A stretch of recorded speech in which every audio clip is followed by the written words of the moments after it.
Dana White has just announced the main event for UFC Noche in September between Diego Lopes and Gene Silva. This is a pretty big fight. These guys are both scrappers, you can say. Diego Lopes, coming off a loss to Alexander Volkanovski in that last title fight, made it pretty decently competitive, stunned Volkanovski at certain points in that fight, did end up losing though. Gene Silva, coming off a pretty good performance against Bryce Mitchell, looking to get into the top 5 and fight in his first main event. So this is the 5-round fight, his first 5-round fight, so it should be very interesting to see how he approaches this one. I will also like to mention, because it has been going around for quite a bit, the UFC Noche card, we thought it was, or at least some people thought, it was going to be Volkanovski versus Yair. A lot of people thought this was going to be a numbered card. I'm very happy it is not a numbered card, because Yair Rodriguez absolutely does not deserve a title fight against Volkanovski, especially in the rematch.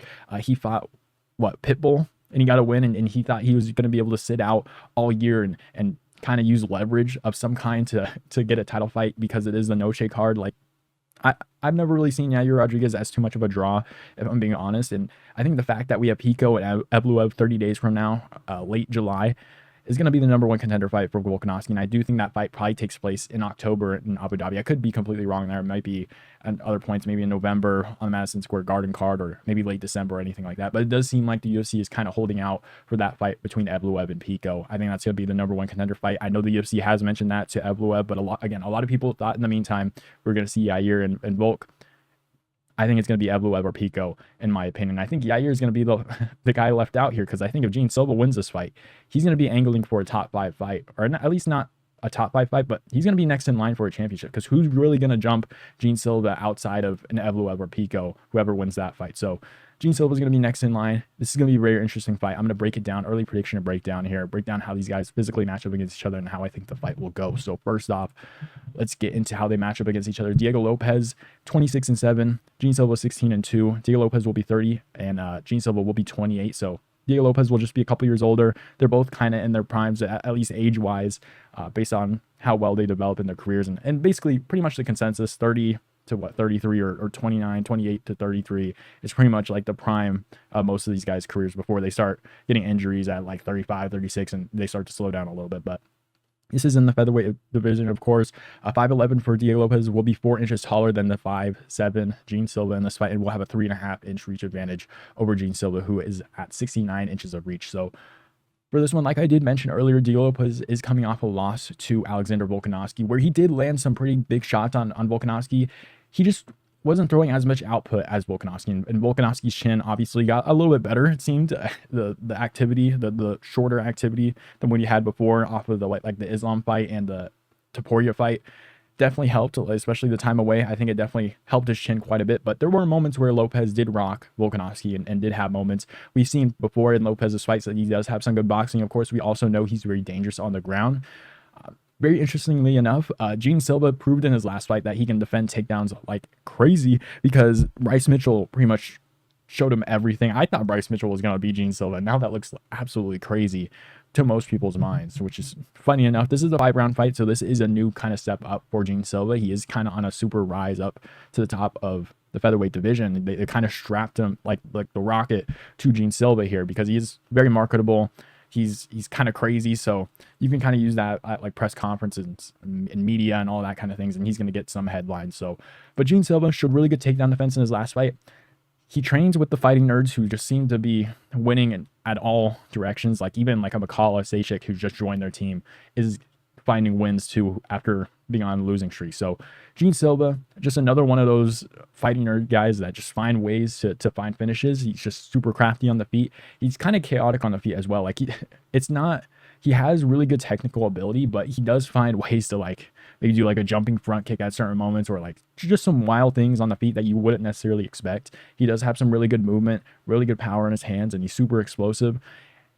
And this is why I think this fight's going to be a little bit difficult to predict, because you have Diego Lopes, who's a little bit more experienced than Gene Silva at the top of this division, especially against like a Volkanovski, who's the elite of the elite, against high-level strikers as well. Diego Lopes in this fight is going to have way more output than Gene Silva in this one. And obviously, I don't think this fight ends up on the ground. I think we figured that out after that Bryce Mitchell fight, that Gene Silva's takedown defense is real. Like, it is a very prominent thing. Like, he focuses on taking with the takedown defense, defending takedowns. He can definitely do it for sure. I'm going to have to go with Gene Silva in this fight. And I feel like he has a lot of momentum coming into this one. Diego Lopez's hype kind of slowed down a little bit against Volkanovski. He seemed to be a little bit, like, at least watching the fight live, it seemed a little bit disappointing in the first couple rounds because I thought his output was going to be a little bit higher and he wasn't landing too great. But he eventually kind of just said, I don't care anymore, and kind of forced himself on Volkanovski, backed him up, and was able to land some big shots on him and made it interesting. But Gene Silva is just so dangerous on the feet. He's such a good job at covering range on the feet as well. Has a lot of good movement, and I think he's going to be able to land pretty cleanly on Diego Lopez. And Diego Lopez has a really good chin. I don't think he finishes Diego Lopez, which does kind of worry me in this one because we don't really know how good of a gas tank Gene Silva has. Like on the Dana White Contender Series fight against Vallejos, I believe, who is trying to find or at least try to get a rematch with Gene Silva at some point in his career, and he's looking pretty good as well. He has a big matchup too. I think it is I want to say it's Silva, but I could be wrong. Danny Silva. I could be completely wrong on that one, but he's looking to move up this division as well.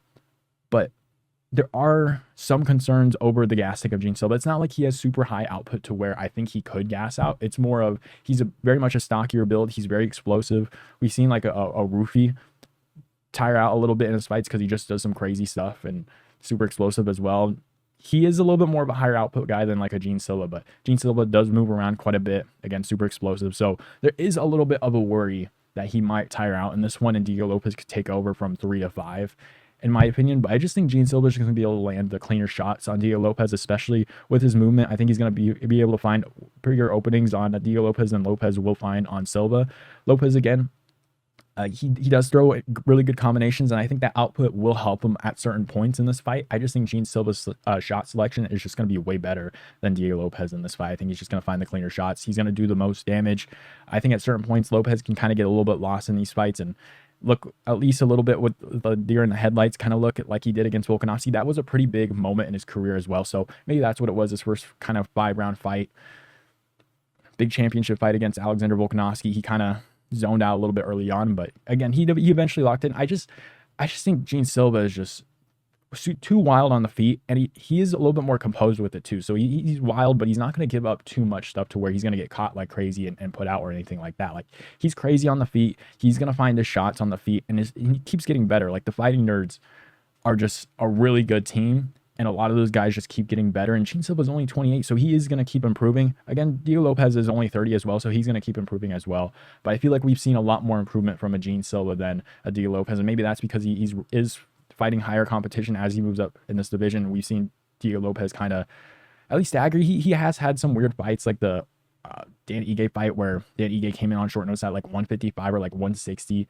Super weird fight with the change in the opponent. And then the Brian Ortega fight, which is kind of just, he's fighting like a crash dummy. Like, I don't even know how to describe it. Like, he hasn't fought a super elite guy other than the Volkanovski or at least the Evloev, where he took that fight on short notice. So we haven't even seen him too much in like a fully prepared, full training camp against a top guy other than that Volkanovski fight. So coming into this one, I am going to go with Gene Silva. There are some worries about his conditioning, I will say. And then the Diego Lopez kind of just maybe taking over later in those fights are really just my concerns. The output of Lopez and Silva, what he's going to look like in a 5-round fight, how his style will mesh into a 5-round fight. But again, I think he does have really good shot selection. He doesn't have an insane amount of output. He is a little bit smart with the shots that he does take. So I don't think this fight ends up on the ground either. I am going to go with Gene Silva, though. I think it goes to a decision. Diego Lopez is super durable, and I did mention it earlier.